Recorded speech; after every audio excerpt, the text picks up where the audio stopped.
overreaction for people to say that the blood of these police officers are on the mayor's hands. That is not true. I lost police officers. Other mayors have lost police officers. That's a very, very damaging thing to say, and it shouldn't be said.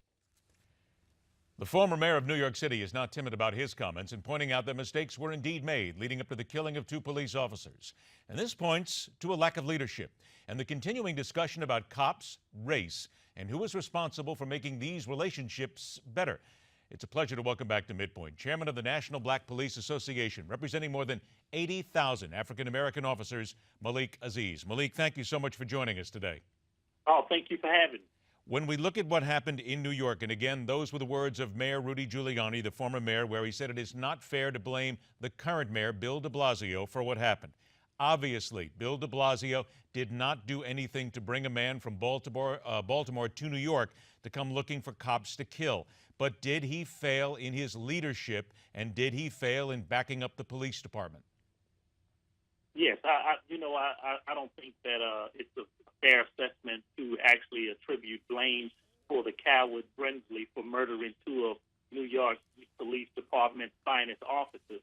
There's no way that he could be responsible. That those actions, that murderous action that Brinsley took, is on his hands alone. He is the murderer, and condolences and prayers go out to Officer Lou and Ramos' family, and for a speedy recovery for Shanika Thompson as well.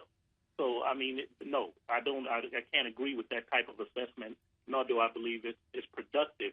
When a tragedy like this occurs, we need to be talking about getting together and mending the fences and trying to move forward for the citizens at hand, and not further dividing ourselves. Then let's talk about trying to make things a little bit better. The Reverend Al Sharpton is on the ground in New York. He has been at the forefront of many of the protests and many of these different displays, if you will, at various places across the country.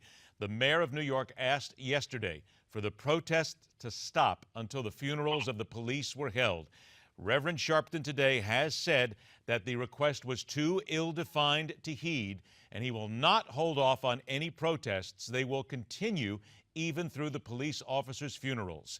Is that simply just despicable? For me, serving in this profession for 26 years, I would like to see, people take their hats off and pay tribute to fallen officers, just not in New York City, but around the United States. I think that for compromise means that both sides have to give up something in order for us to move forward. And you don't always get everything you want, but you'll get some things. And I think the good thing about it is that in all the good intentions of Reverend Al Sharpton, he is not the de facto leader of all black people in the United States. So they're protesters, good protesters, 99%, who are doing a great job in trying to reform the police and the criminal justice system. They can make up their own minds should they pay tribute to my fallen brothers who lost their lives to this coward. But Malik, isn't that a slap in the face of police in general? Because this is a man who says, I have nothing against the police. He says he backs them. But people like this who don't take the time to allow something to heal, isn't that part of the problem? Well, people, that's the wonderful thing about being in America, that everyone has their opinions and their views. I'm not necessarily saying that that's part of the problem. I think that part of the solution, though, is for us to make amends with each other and try to move forward. So I'm not against what he's trying to do or what he thinks he should be doing, but he's just one voice with a group or following of people, and there are many other voices in this movement who have the right to determine whether they're going to take their hats off and pay a tribute to the fallen officers or not. Then where are those other voices? I have to ask you that because we're not hearing the other voices.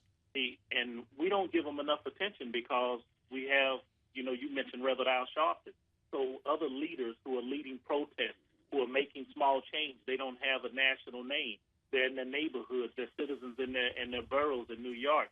They're citizens all around in every city who are trying to make a change, but they don't have national recognition, so their voices are not heard. They're silent.